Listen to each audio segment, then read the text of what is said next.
The Malik Reed pickup, to me, I think kind of chills on the Quincy in my perspective. We'll talk about that a lot more, though. I wouldn't mind snagging him as the fourth guy and cutting Tuska, but it seems like we're We'll high on talk about Tuska it. No, we'll talk because we about it. kept him over Hamilcar. We'll definitely talk about it. Unless we can do it right now. Actually, you want to do it right now? I don't care. All right, let's do it right now. It's up to you. Yeah, so for me, man, I wasn't against keeping Derek Tuska as that fourth guy when you bring in a Malik Reed. Because to me, Tuska, like I said, Tuska can play the run. He is going to be fundamentally sound. He's going to give you what you need in terms of the coverage responsibilities that they're going to ask him to do. He can check all of those boxes. His biggest flaw is he's not a pass rusher, but he plays the run.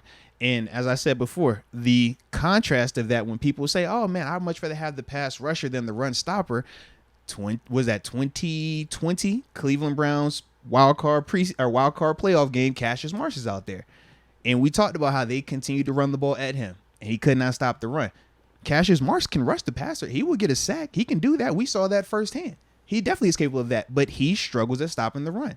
So you pick your poison in terms of which one you want. To me, give me the run guy, the guy that can stop the run when I got a TJ Watt, Alex Highsmith, and a Malik Reed, who all three can rush the passer. Whereas when I think of Quincy right now, Quincy's going to give you that dynamic ability in terms of rushing the passer, but I don't think that he's a better defender in terms of playing the run than Derek Tuska is right now. And when we're talking about when these guys are going to get opportunities, well, let's be real.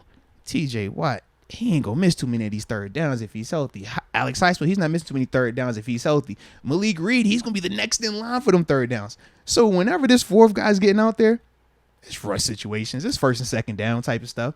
So in that capacity, at least give me Derek Tuska, who I know can execute that type of stuff. I don't have to think about it. I don't have to worry about that. If I see TJ coming off on first and second down, I'm completely fine if Tuska is going out there for those run plays like that.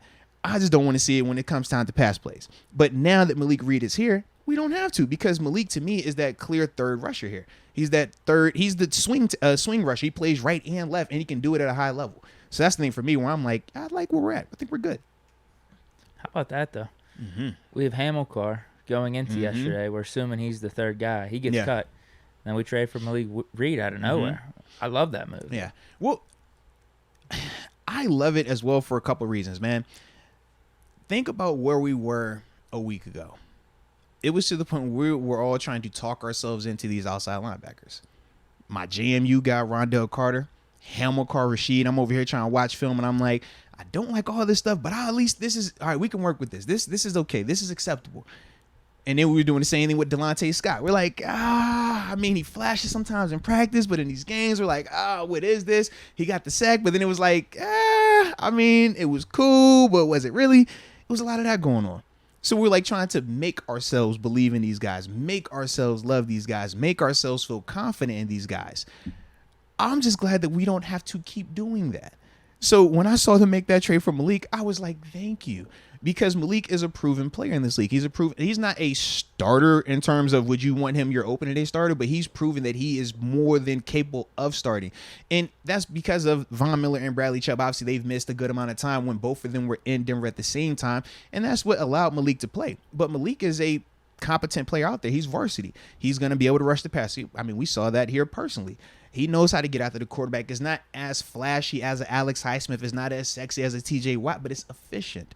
To me, he reminds me, his rushing style is more like a Rob Ninkovich than it is necessarily a pure, prolific pass rusher. A guy that can win, but it's more fundamental. It's more effort. It's more smarts.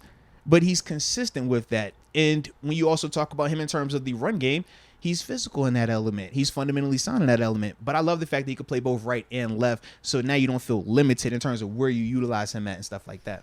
Yeah. 8 sacks 2 years ago. 15 sacks in in his 3 years in this role where, like I said, he wasn't even supposed to be playing as much as he was. It's just due to the injuries that those guys have had in front of him. But this dude has played a ton of football. Yeah. 30-plus starts over his career. Correct me if I'm wrong. Yeah. I think it's 20-plus over these last 2 years.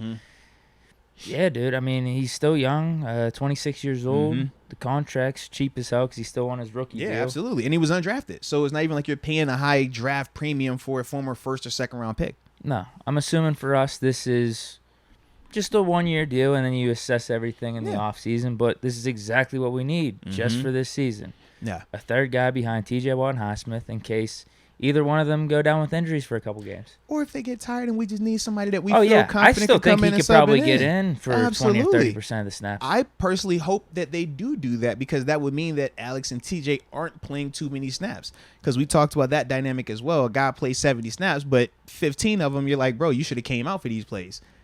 Well, now you can, because you have Malik. Think about when we had Melvin Ingram in his role early on. It was supposed to be that, right? And we felt confident in that. It just so happened that he shifted his mindset. But with Malik, it is very different, because they're at two different stages of their career. Melvin is already a proven Pro Bowler, double-digit sack guy, second contract guy, still feels like he can be a starter and getting it done. So we know that that dynamic didn't work out for him here because of who we have and everything. And we don't know the communication. We weren't behind the scenes, but ultimately that wasn't the role that he was comfortable with here long term. Malik, he's already been in this role for multiple years. This isn't new to him. He's not getting introduced and saying, hey, man, we need you to take a step back. I know you've been starting everywhere else. I know you've been double-digit sack guy and all that stuff, but hey, we need you to, come and play this third guy role. No, he's already accustomed to playing this role. So I don't see this being a situation where you have to worry about, a disgruntled player. When I watch all three of these dudes on tape, I'm talking TJ Watt, Alex Highsmith, and Malik Reed, I don't think there's going to be any confusion about who that number 2 guy is. To me, it's Alex Highsmith. When I watch Malik Reed, like I said, I think he's a really good player, but the difference between him and Highsmith is capable of all those things, but he's more athletic. He's more explosive, so he's able to do that extra, and that's why we see Alex flash more, and we're like, Alex looks like he has the real potential to be a double-digit sack guy consistently.